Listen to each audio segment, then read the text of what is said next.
Hey guys, what's up? So it is Apple delivery day. Your boy's not part of the Apple embargo crew. I don't get any early access to any devices, so you will see me sweating in front of my computer on pre-order day, hoping everything goes smoothly and I get to order everything in time for that first delivery window. Rarely have I been able to get everything here on time. Either the Apple website crapped out on me on pre-order day, or one of the carriers messed up my delivery on actual release day.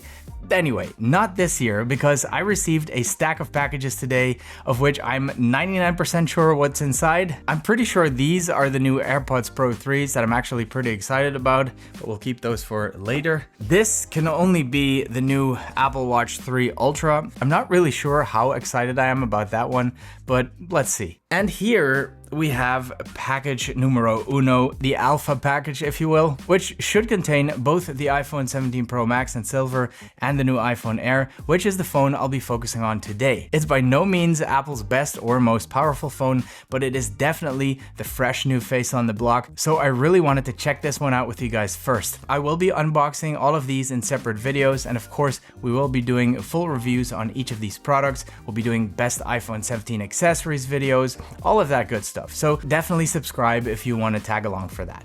Right, enough yapping, let's get into this package. And indeed, it has both the iPhone 17 Pro Max in silver and the iPhone Air. Nothing's missing and I'm a happy camper. This is the sky blue model. It is the 512 gigabytes model, by the way, and I will explain a little bit later in the video why I chose that particular configuration. But let's open this thing up because I want to know what this looks and feels like. I'm actually a little excited about this one. Whoa. This is like, I knew it was gonna be thin, but this is like really thin. And it's really, really light compared to my current iPhone Pro Max, the 16 Pro Max. I mean, look at this. It's like half the size, if that. It is very sleek looking. I'm actually not hating the camera bump because I don't think this looks so great, to be honest. And it does create quite a bit of wobble, whereas this one, since it's a little bit more flat, well, honestly, actually doesn't make too much of a difference. I would have thought it would be more stable because of this. Might also be this matte, we'll see. Anyway, it looks really good. I mean, I love the glossy sides. It makes it look a little bit more elegant in my opinion. The sky blue color is very subtle, but we're used to that from Apple by now. I mean, whenever they announce a color, you really have to look closely to actually see it. It's more white in my opinion than blue, maybe in certain lights. We'll have to figure it out, but nonetheless, it's a very, very good looking phone, honestly. Actually, I take that back. The orange iPhone 17 Pro Max looks really, really orange. I don't like that at all.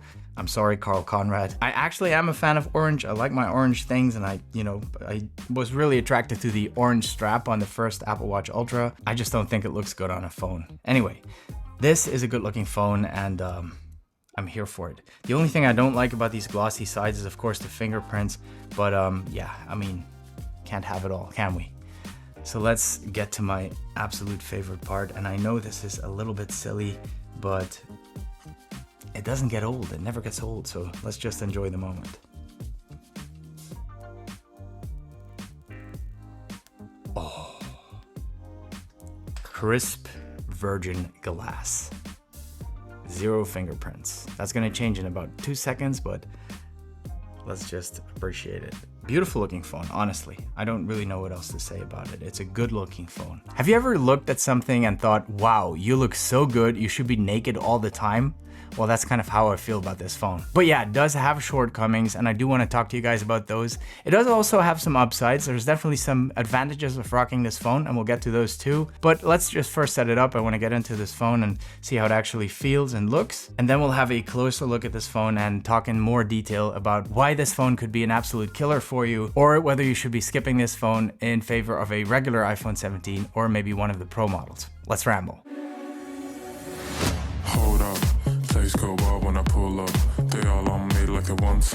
Right guys, the iPhone Air design is impressive, but I think it's safe to assume that this thing isn't going to win any prizes for best battery life. So if you're thinking about picking up the iPhone Air, this thing is going to be your best friend. I've been using the Torras Flexline 67-watt retractable charger for a while now. I actually featured it in my latest travel EDC video during our trip to New York, and it's been super convenient. It has a built-in 1-meter retractable cable, which Torras claims is designed to last more than 10 years. I guess we'll have to take their word for it. But what I really like about this thing is the way the cable snaps right back into place when you let go of it. It's got this magnetic self-locking mechanism, so the USB-C head snaps right back into place. So satisfying. I need to stop myself from using this thing like a fidget toy.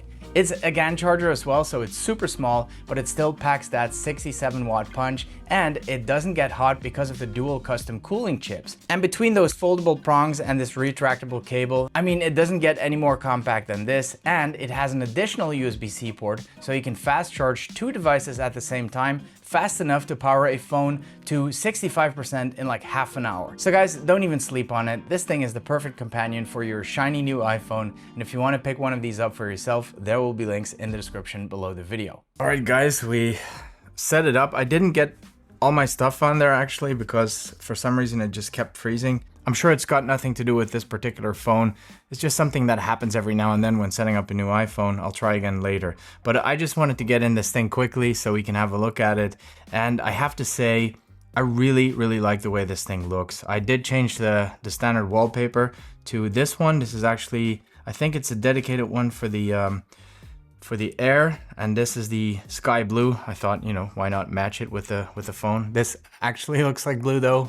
This does not, but anyway.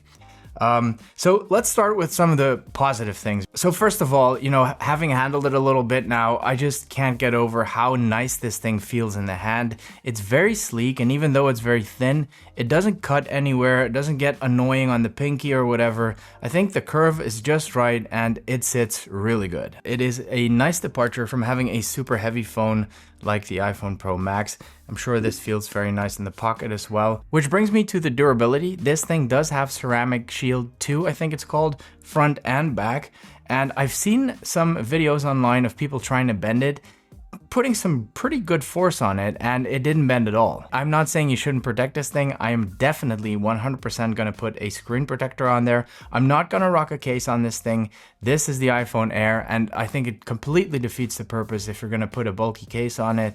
I know there's these really thin cases. I'm not a huge fan of those, and I think this is just a phone that deserves to be rocked naked. It does have an IP68 rating, so it is, again, water and dust resistant. You could take this into the pool with you without too much trouble. Read your emails in a bathtub if that's your jam, to each their own. The display is also very nice, and this thankfully comes with 120 Hz ProMotion. And I know there's a pretty big camp of people that say, oh, you won't really notice and 60 Hz is fine. It is fine when you're using a 60 Hz phone, but then if you go to a 120 Hz phone and you go back to the 60 Hz phone, you will definitely notice the difference, and it's not gonna look great. It has an always on display. I don't like using that, so for me it's always turned off anyway. But what I do really appreciate is that this phone has 3000 nits. That is peak brightness, so if you go outside it will reach that maximum 3000 nits. I mean, if I want to show you the phone on camera, I can't even put it on full brightness or it will look like this. It'll be completely blown out. That's how bright it is. So 3000 nits peak brightness, but even if it doesn't reach that peak brightness inside, it's still a very bright display. And I think the display is actually one of its strong suits. It's 6.5 inch Super Retina XDR, I think it's called. It does also come with the A19 Pro chip, which is great. It is a little bit of a dumbed down version of it, if you will. I think it's 5 cores instead of 6 in terms of GPU. It doesn't tap into the chip as much as the Pro does, but yeah, the 19 Pro chip is in there, and I'm sure that's gonna make for a very snappy experience. Now, the camera is a bit of a thing with this one. It is only the 48 megapixel wide lens as opposed to 3 lenses on the Pro Max, but the one camera that is in here, the 48 megapixel wide camera, is a fusion camera, and what that means is they basically mimic having several lenses, even though you just have the one. It's all computational, of course, but yeah, I mean, you can definitely get by using this phone for like family shots and, you know, quick pics.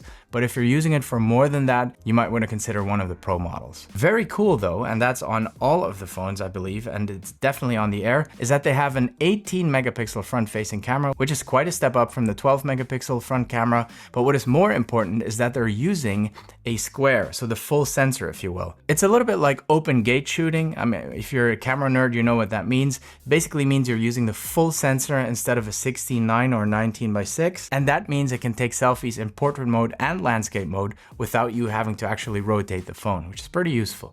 It does do decent video recording. I mean, it's still 4K Dolby Vision, so it's not bad, but it's definitely not as good as the Pro Max. It doesn't do log footage and stuff like that. And if you are a creator, that's probably gonna matter to you. So again, if this is your primary photo device or like your B cam, if you will, it's probably not gonna be enough for you. Earlier in the video, I said this is the 512 gigabyte storage version. Usually I would go for more storage, more like 1 terabyte, maybe 2 depending. But in this case, I'm never gonna need more than 512 because I'm not gonna shoot that much video with this thing. This isn't my photo camera or my video camera. And for the occasional snapshot of my family, 512 is gonna be more than enough. So yeah, this phone has a lot going for it.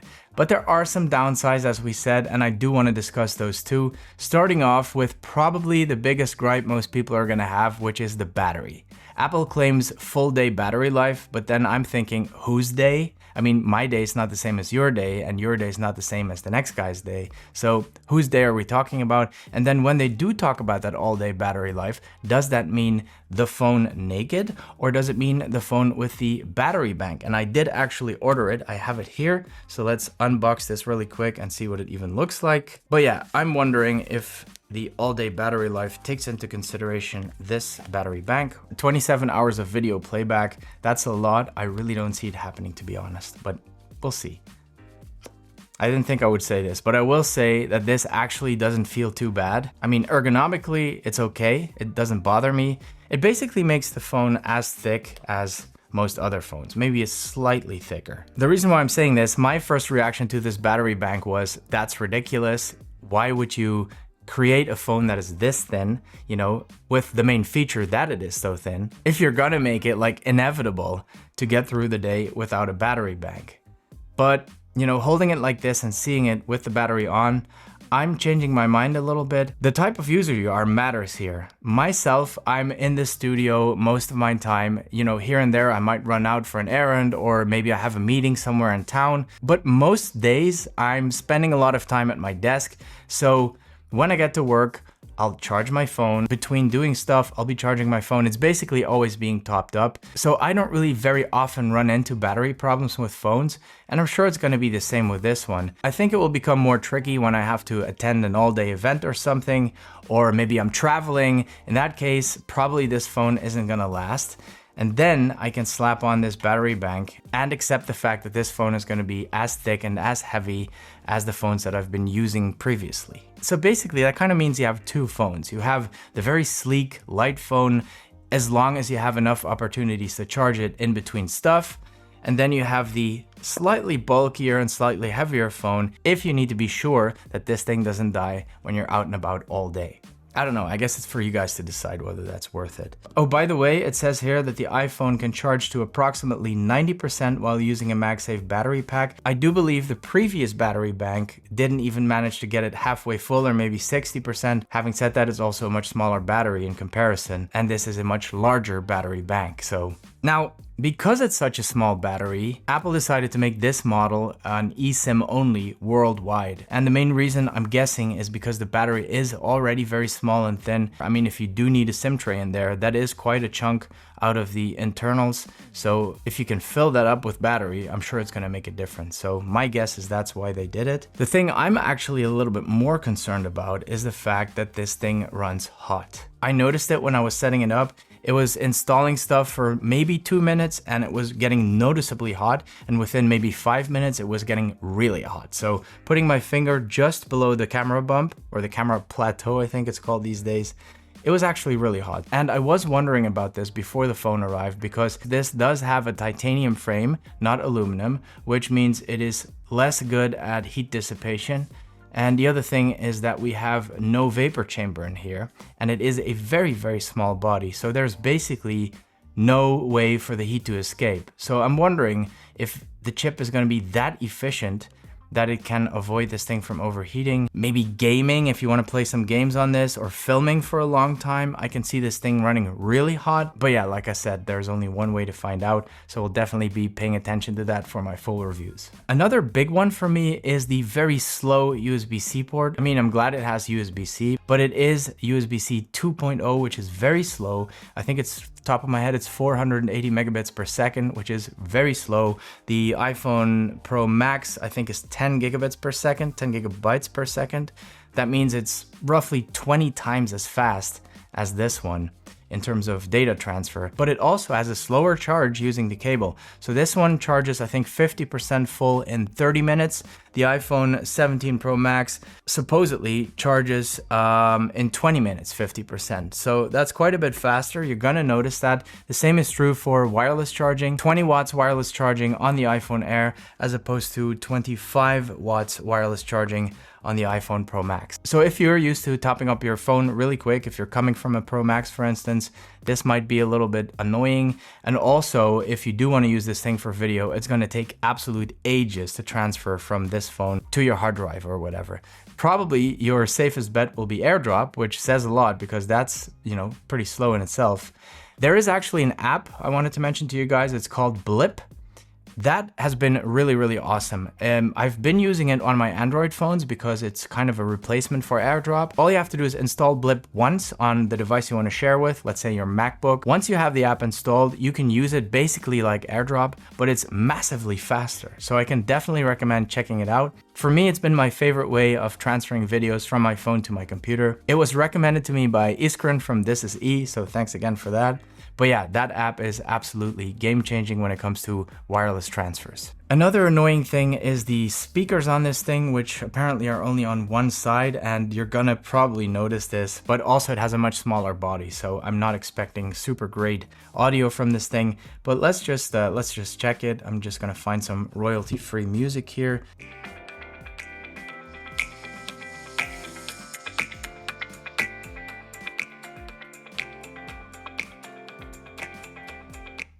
All right, do the same on this one. Yeah, it's a big difference.